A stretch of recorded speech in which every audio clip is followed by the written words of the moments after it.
আসসালামু আলাইকুম। কয়েকদিন যাবত আমাদের পেজের কাজবাজের কারণে আমরা প্রচুর পরিমাণে ব্যস্ত ছিলাম। তার ভিতরে দিয়ে আমাদের মাছগুলা ধরা লাগতেছে। কারণ আমাদের পুকুরের পানি অনেকটাই কমে যাচ্ছে। এজন্য আমরা চিন্তা করতেছিলাম যে নিজেরাই যদি আমরা মাছগুলো একটু ধরতে পারি তাহলে অনেকটাই আমাদের হেল্প হয় আরকি। এইজন্যই আমরা গতকালকে একজন জেলেকে বলে রাখছিলাম আমাদের পুকুরে মাছগুলা ধরার জন্য। যদিও সে আসলে এভাবে মাছগুলা ধরতে পারতেছিল না। এর জন্য আমি চিন্তা করতেছিলাম যে যেহেতু উনি পারতেছে না, আমরা নিজেরাই ওনাকে একটু হেল্প করি মাছগুলা ধরার জন্য। আর উনি একাই আসছিল, যার কারণে উনি জালগুলো এভাবে টানতেও পারতেছিল না বা এভাবে জালটা খেয়াও ফেলাইতে পারতেছিল না। কেননা যে জাল দিয়ে মাছগুলা ধরা হয়, ওই জালগুলো টানার জন্য মোটামুটি 2 থেকে 3 জন মানুষ প্রয়োজন হয়। আর উনি যেহেতু একাই আসছে, এই জন্য জিনিসগুলো আনার করতে অনেকটাই প্রবলেম হচ্ছিল। তো যাই হোক, আমি আমাদের জমিতে কাজবাজগুলো করে আসার পরবর্তীতে যখন বাড়িতে আসছে দুপুর টাইমে, আসার পরেই দেখলাম যে উনি একা একাই এখানে জালগুলা ফেলানোর চেষ্টা করতেছে। আর আমাদের পুকুরে যেহেতু অনেক আগে থেকে কাঠা দেওয়া ছিল, এই জন্য উনি কোনো কাজই সম্পূর্ণভাবে করতে পারতেছিল না। এই জন্য আমি দ্রুত করে নেমে পড়লাম পানিতে, কারণ ওনার সাথে আমাদের অনেকটা হেল্প করা লাগবে আর কিন্তু একদমই মাছগুলো তুলতেই পারবে না। তো যাই হোক, আসার পরে আমি একদমই ড্রেস কিছু চেঞ্জ করি নাই, কারণ মাত্র আমি কাজ থেকে আসছি। এখন আমাদের গোসল করার সময়, আবার দুপুর আমাদের পেজগুলো তোলার জন্য যাইতে হবে জমিতে। তবে আজকে আমরা দুপুরে একদমই যাইতে পারবো না, কারণ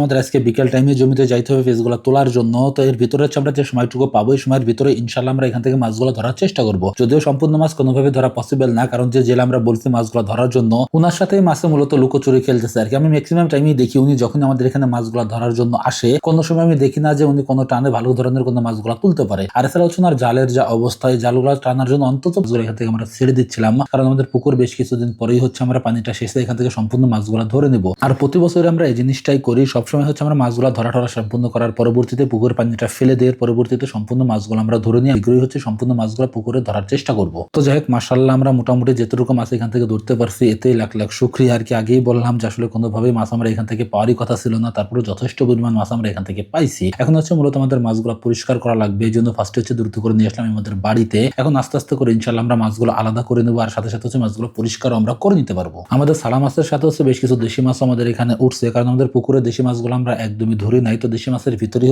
আমরা পুকুরে মাছগুলো ছেড়ে দিয়েছিলাম আর কি। দেশি এবং সালা মাছ দুটো মাছই আমাদের একসাথে বাড়তেছিল আমাদের পুকুরে। তো আমরা আজকে টান দেওয়ার পরে দেখলাম যে বেশ কিছু পরিমাণে আমরা দেশি মাছও পাইছি। আর আমাদের যে সালা মাছগুলো ছিল, সেই মাছগুলো খুবই সামান্য পরিমাণে উঠছে আমাদের জালে। তো যাই হোক, আমাদের আজকের ভিডিও এ পর্যন্তই। আল্লাহ তাআলা যেন আমাদের খামার এবং কৃষিতে বরকত দান করেন। ধন্যবাদ সবাইকে। আসসালামু আলাইকুম।